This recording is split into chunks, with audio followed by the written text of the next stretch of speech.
Booker toured the Tijuana River Valley today to see the sewage crisis firsthand. Hear why he wants Washington to declare it a national emergency.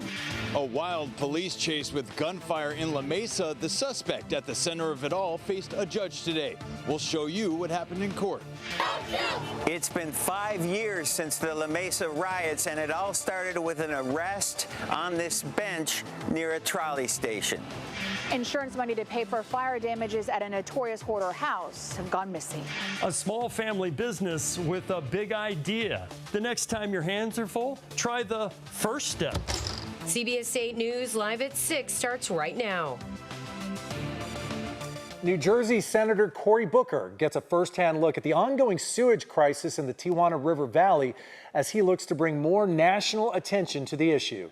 Good evening and thank you for joining us. I'm Carla Chiquetto. I'm Shanna Handy in tonight for Marcella Lee. CBS 8's Alex Cheney got to tag along on that tour. He joins us now live from the area. Alex, we understand Senator Booker wants the issue declared a national emergency? That's right, he does. And Senator Booker himself got to see and smell the sewage crisis today. Along with Imperial Beach Mayor Paloma Aguirre and Congressman Juan Vargas, they want Washington to declare a national emergency. Senator Booker gave a hug to Mayor Aguirre before they started on their tour of the sewage crisis, and he reacted to seeing and smelling the Tijuana River Valley for the first time. The stench, the air conditioning in our car did not stop the stench from coming through. I wanted to show you just a little bit closer. The river is not being treated. This is a State Department issue. Wow. He said the health and safety of the South Bay has been ignored for far too long, and the sewage crisis should be considered a national environmental emergency like the Flint water crisis. We are standing in one of America's greatest environmental disasters. This is an attack and an assault on the health and well-being of thousands and thousands of people. Mayor Aguirre told the senator about the horrible health impacts that the sewage crisis is having on residents of the South Bay. She's already secured $600 million in funding, but wants national help to fix the issue. That's why we're calling yet again on our president to declare a state of emergency so that we can expedite the necessary fixes to this unacceptable emergency.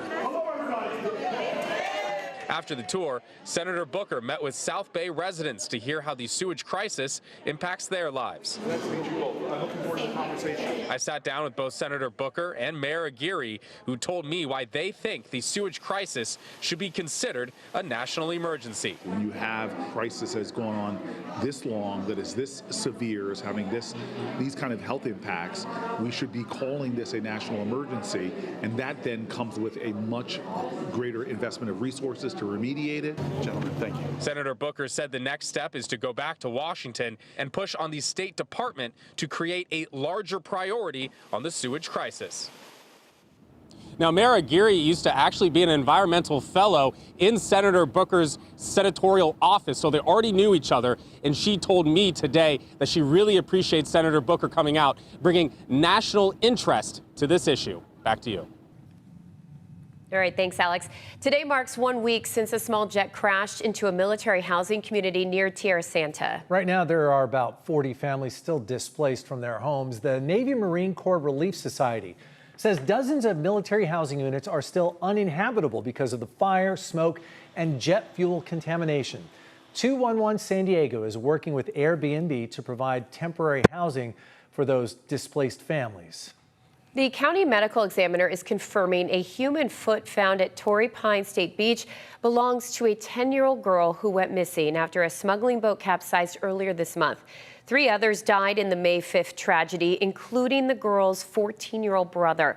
Meanwhile, most of the immigrants on board that boat are no longer in custody and are not facing any criminal charges. A federal court has ordered them to remain in California as material witnesses in the upcoming trial of 2 men accused of piloting the vessel. The driver behind the wheel in a wild police chase earlier this week in La Mesa was in court for the first time today. As CBS 8's Brian White tells us, he's facing multiple felony charges.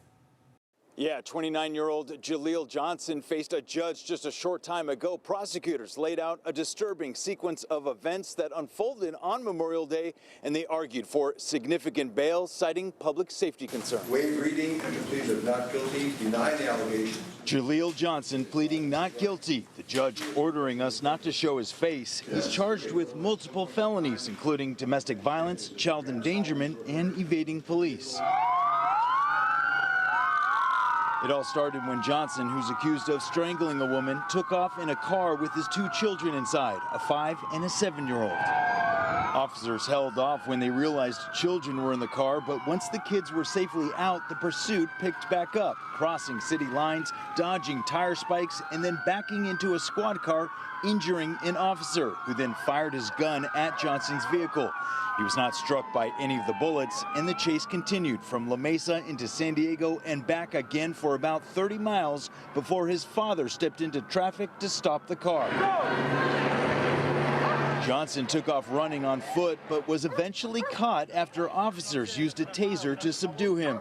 He was then taken to a hospital. The defendant's release to the public will endanger the lives of the named victims in this case, and any law enforcement officers who may come to their aid. In court, the prosecutor argued for bail to be set at $2 million, saying Johnson is a danger to the public and to the victims in this case. The defense argued that he did let his kids out of the car early on before the high-speed chase.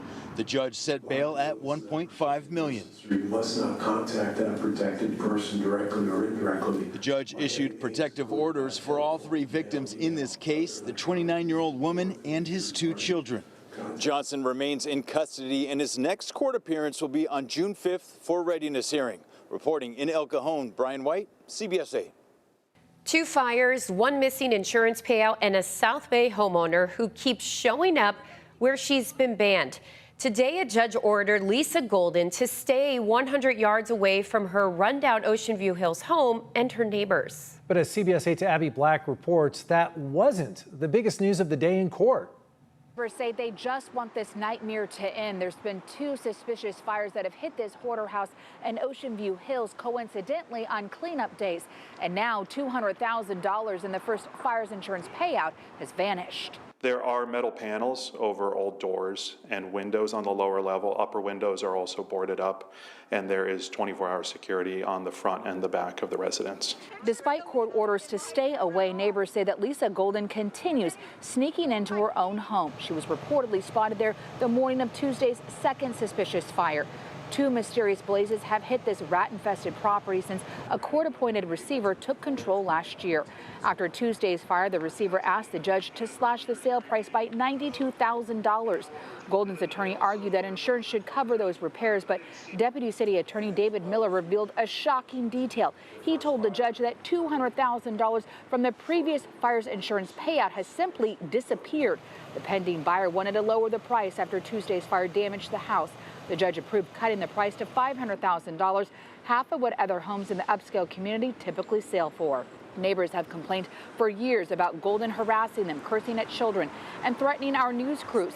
After multiple failed cleanup orders, the judge appointed a receiver and ordered the home sold. Today, appearing virtually, Golden faced even stricter restrictions. I'm going to order that you remain 100 yards away from your residence at all times. Do you understand that, ma'am? Yes, we are trying to do this the right way, and the receiver is completely thwarting every effort for me to get clothing that I need and personal supplies. The receiver says that Golden continues to harass their office, so the judge ordered her to work through her attorney and a third party to retrieve belongings. She's now banned from the property entirely. Both fires are still under investigation. There's a check-in hearing scheduled for June 13th to see what happens next. Reporting in downtown, Abby Black, CBS 8.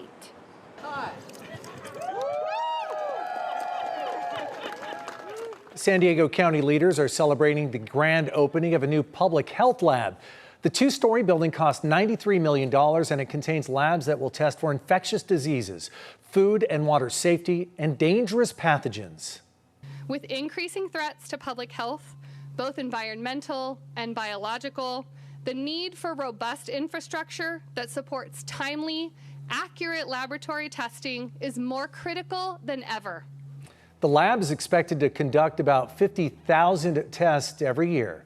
It will serve as the home for the CDC's Laboratory Response Network Lab for San Diego and Imperial counties. It will also offer hands-on training for the next generation of microbiologists.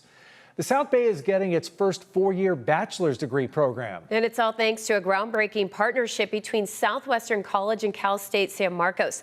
The collaboration will bring programs in high-demand fields like business, cybersecurity, and computer information systems.